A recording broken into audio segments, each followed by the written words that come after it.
Hi, this is James from Tabletop Gaming Guild, and today we're going to learn how to play ROVE Jr. ROVE Jr. is going to be published by Button Shy Games, and it's going to Kickstarter. So at the time of this video, I have a link down below there to take you to the Kickstarter if you want to back that. If you want to get that after the Kickstarter and you watch this video later on, you can always go to Button Shy's website and pick up the game.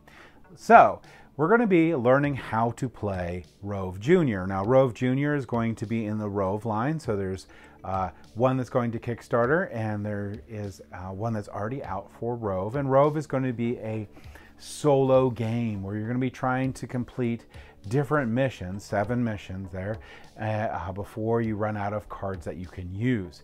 And this is not much different. This is going to be one for the younger audiences, so kids can learn how to play the game and have a lot of fun. So let's go ahead down to the table here, and I'm going to show you how to play ROVE Jr.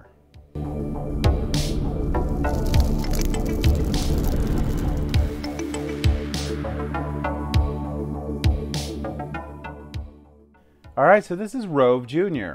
And this is going to be for ages 8 and up, and it's going to be a first-person puzzle game for them to play. And even the most advanced ROVE bot needs a bit of training before they tackle Trip to Outer Space. Practice your skills on this course to see how far you can get. Now, there's 2 different card types in this game.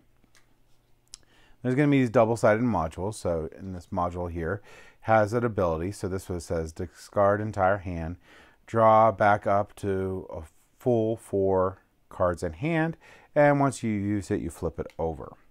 And then the other thing you have is a movement and mission card. So this is going to be the pattern that you're going to try to complete, and this is going to be your movement card. All right. So to set up the game is pretty simple. You're going to just shuffle these module cards here, and you're going to put it in a 2x2 grid. So here's your 2x2 grid. All right.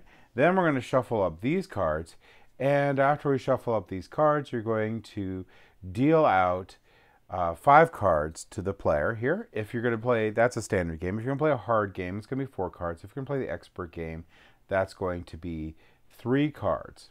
And then we're going to place out one of these cards to be your starting quest here, or module that you're trying to complete. All right.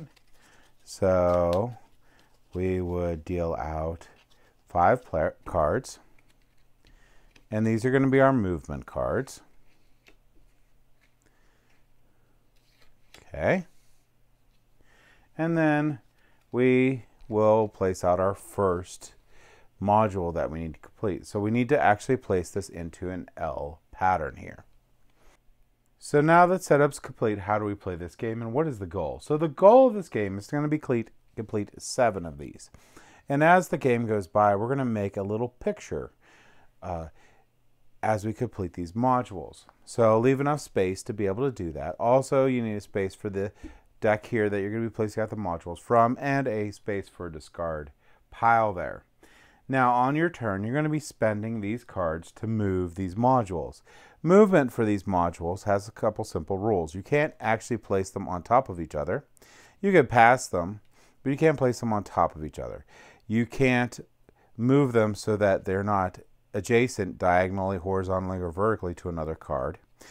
You can't halfway move them, so they can't be like this. And you can also not do a movement, so these are all touching, where these become separated. So these are still adjacent to each other, but these aren't, so you can't do that. All right, now you're going to be using these movement cards. Like this one here says move 1. You can move any one of these 4. So I'm trying to make that L shape. So I might take and I might move this one up 1. And then I would discard this card. Then I might be, well, I still need to move 1 more. So I'll just use this card to move it over. Now I've completed that. Now that I've completed that, I'm going to draw back up to my full hand size. So in the standard game, that's going to be 5. And then I'll place out another mission here like this. And this is the pattern that I need to meet.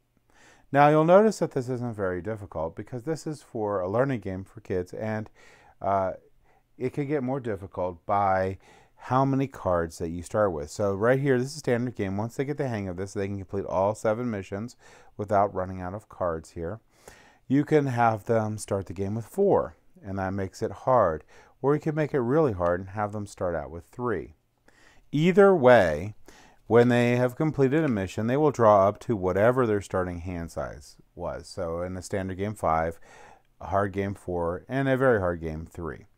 So that's it. They're going to be moving these modules around to complete these patterns. They're going to try to complete 7 patterns before, and if they do, they'll win the game. So if they run out of cards or they don't have any more abilities to use, they'll lose the game in here. The first game should be pretty straightforward. It's going to be pretty hard for them to not be able to complete all 7 patterns on there, especially with these special abilities on there, but it'll get them to learn the game. And then it gets more challenging once they get down to these 4 cards, and they get super challenging when they get down to these 3.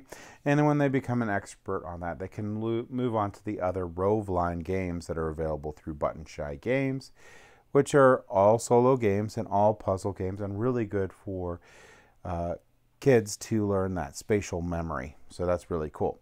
So some of the abilities that you could have on these cards here are going to be move another module to an adjacent, or to be adjacent to this one. So that's pretty cool. That's a brain. Once we flip that over, that'll show it's been used. So if we use that, it'll no longer be available for the rest of the game. You also have this widget. Move any adjacent module to any valid position. Again, valid positions is everything still needs to be adjacent to each other. And this is move this module to be to any valid position, which is pretty cool too.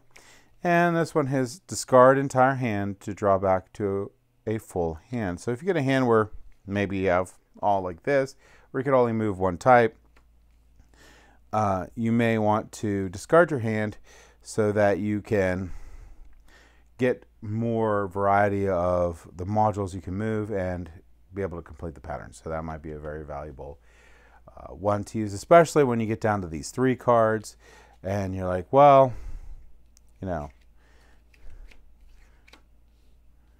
this one still has, this has 3 of them, so which one's missing? I really need to move. No, they're all there, are they? All right. Well, a bad example. But anyway, you get to a point where there might be one you can't move, and you may need to move that. So that is going to be how you play ROVE Jr. Thank you for watching.